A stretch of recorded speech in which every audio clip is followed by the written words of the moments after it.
Hello? Hello? Everyone organizing, could you please do it a little bit silently? We are live.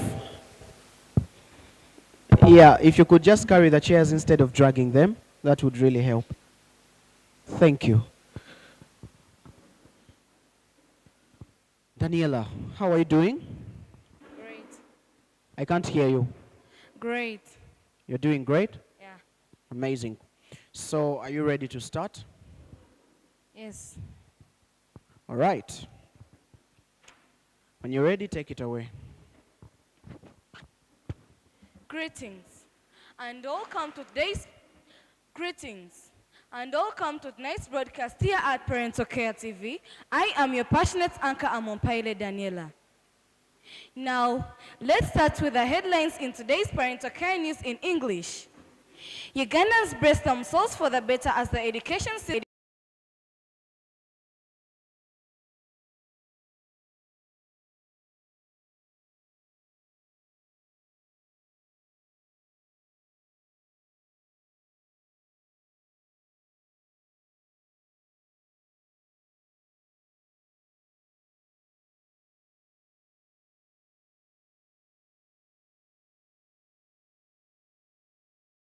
Fine art has been redesigned to include elements of design, and it's now called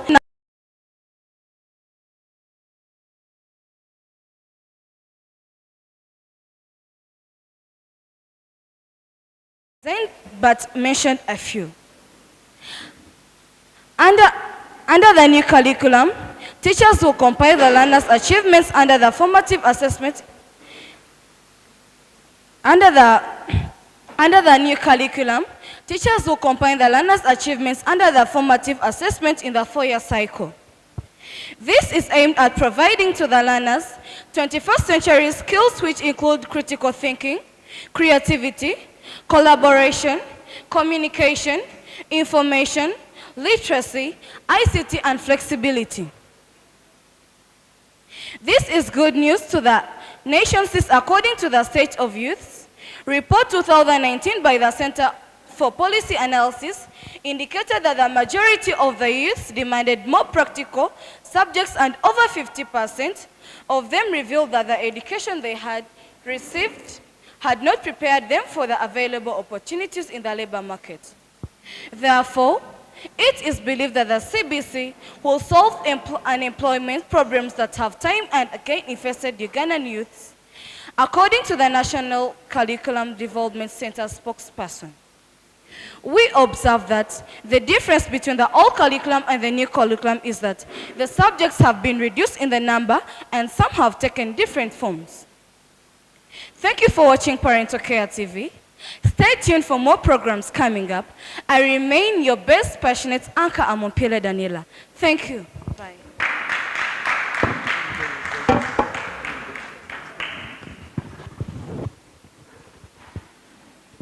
If you're organizing, I just beg.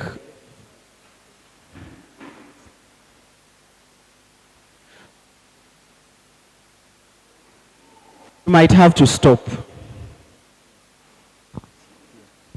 Okay, those doing the chairs, these are young kids, and once a chair makes a sound, they are distracted. All they want is audience and silence. So let us stop organizing the chairs and give them the audience and the silence, then we shall organize when they are done. Frank, and your team, thank you, but the kids. Yes? Please. Thank you.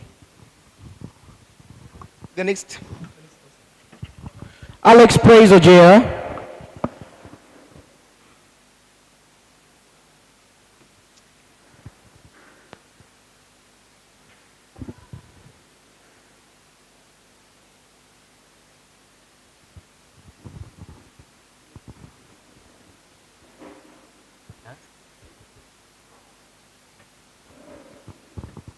How are you doing? I'm all right, sir. Great. So, are you ready to start? Yeah. Okay. When you're ready, take it away.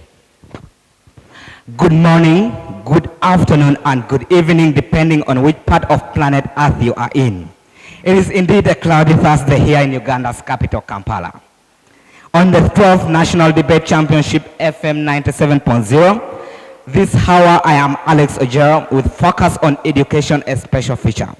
In our bulletin, where we bring you a special report on policies and issues affecting the education sector in our country, motherland, and Pearl of Africa, Uganda. I'll begin with a famous quote from former South African President Nelson Mandela, who said, a quote unquote, "Education is the most powerful weapon which you can use to change the world." Now, this for sure cannot be taken for granted. Now, Uganda's education sector has overseen years so many policy reforms that include, among others, primary curriculum reform, among others like language of instructions reform and teacher education training reform. This morning, we will discuss the national teachers policy, and first things first. What is it about, this new initiative by government, and what does it intend to achieve? The Uganda National Teachers Policy was adopted by the cabinet in 2019 to professionalize and standardize the teaching professional and strengthen the education system. And key critical aspect of this policy that we examine this hour in a requirement that all teachers in Uganda must hold a bachelor's degree by 2030. The multi-dollar question that comes into play: is this policy tenable, or it is a wild goose chase? According to government, all teachers will be required to have a Bachelor of Education degree, specializing in either pre-primary, primary education, lower secondary, or higher secondary education. The proponents of the policy argues that reform aims to improve the quality of education, address teachers' shortage, and enhance the professional development of teachers. To achieve this, government says it's working to establish the Uganda National Institute of Teachers Education, that's to say UNITE, to coordinate and provide all levels of teachers education. Meanwhile, I spoke to Martin Senwanga, a public policy analyst based in Uganda's tourism city of Fort Portal, who heavily criticized the policy of neglecting the root issues affecting educators and students, such as inadequate salaries, lack of incentive, and poor working conditions. How are teachers expected to advance their qualifications without a corresponding increase among aspiring teachers? He asked this interview. So now, you know, MPs who will sit the August House and pass this bill into law, senior 6 graduates and its equivalent, but they want a Ugandan teacher to be a degree holder. Can some of these MPs read, internalize, and understand the bill when they are owning academic credentials wanting? What a paradox. Well, it shouldn't shock, because in Uganda, everything is possible. It is in Uganda whereby 1 + 1 = 3. Well, this is it for this week's edition on Focus in Education. Until then, see you next time, and may God bless Uganda. I'm Alex Ojera, and may God bless you. For God and my country. Thank you.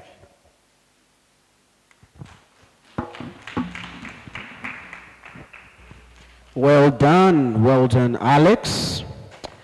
Now we are going to have Hannah Noe.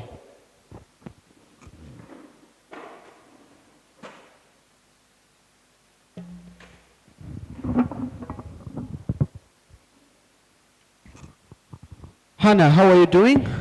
Fine. Great. Are you ready? Okay, take it away.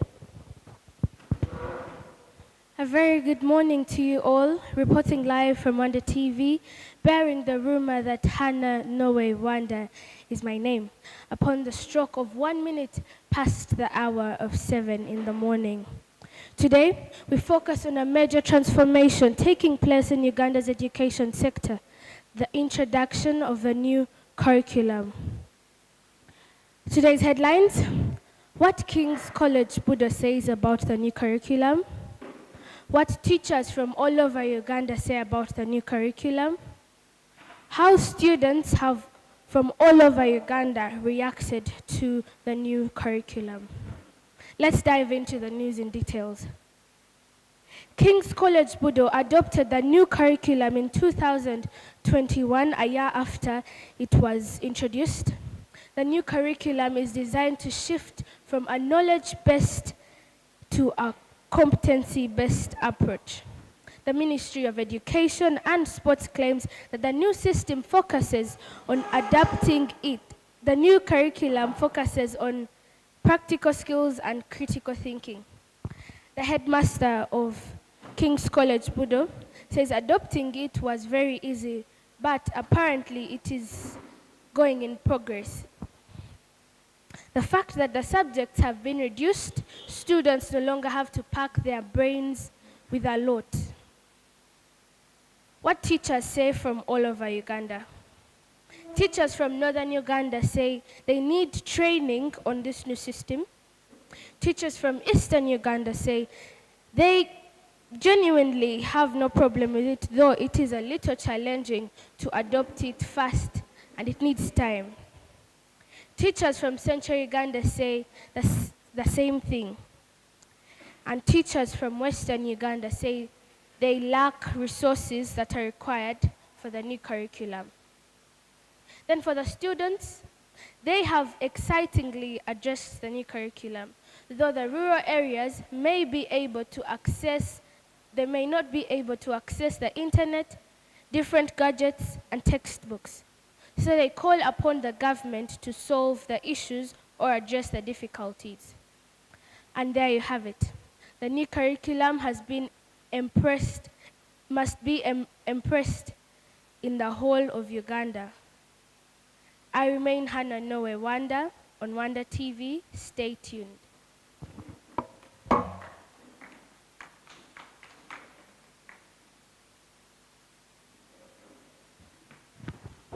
Well done, Hannah Noe. And now I'm going to have Arinda Samantha.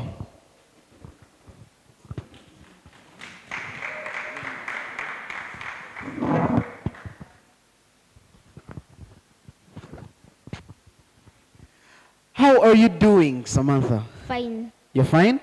Yes. Okay, are you ready to start? Yes. Okay, take it away.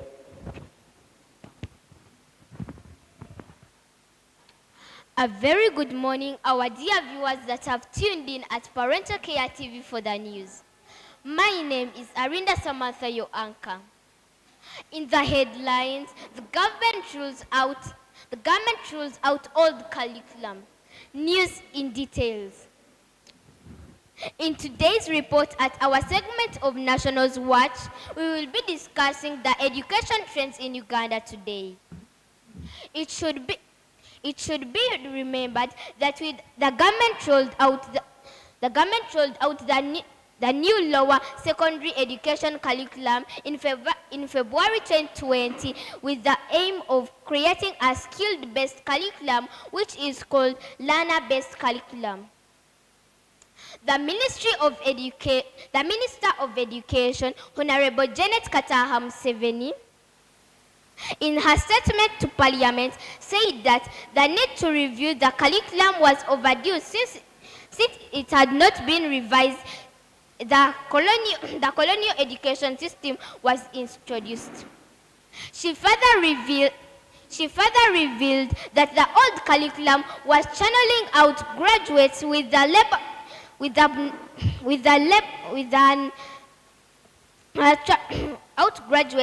no practical skills to meet their demands in the labor market, and this has left many of them unemployed.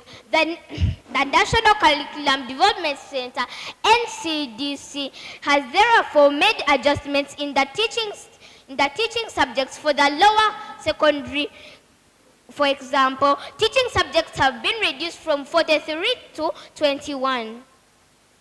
In the new approved curriculum, schools will be teaching 12 subjects in Senior 1 to Senior 2. Out of 11 will be compulsory, while one will be from the elective menu. Call it optional. Students at levels 3 and 4 will be exit with minimum of 8 or a maximum of 9 subjects, with 7 of them being compulsory. As Ugandans, we will be urged to embrace the new curriculum and acknowledge it in order to have social and economic transformation. Thank you for tuning in. I remain your host, Arinda Samantha. Stay tuned for more programs coming up. Have a good day. Well done, Samantha. And now that marks the end of our junior rounds for the finals. We are going to be having the seniors for the news anchoring genre. So the senior news anchors, let's get ready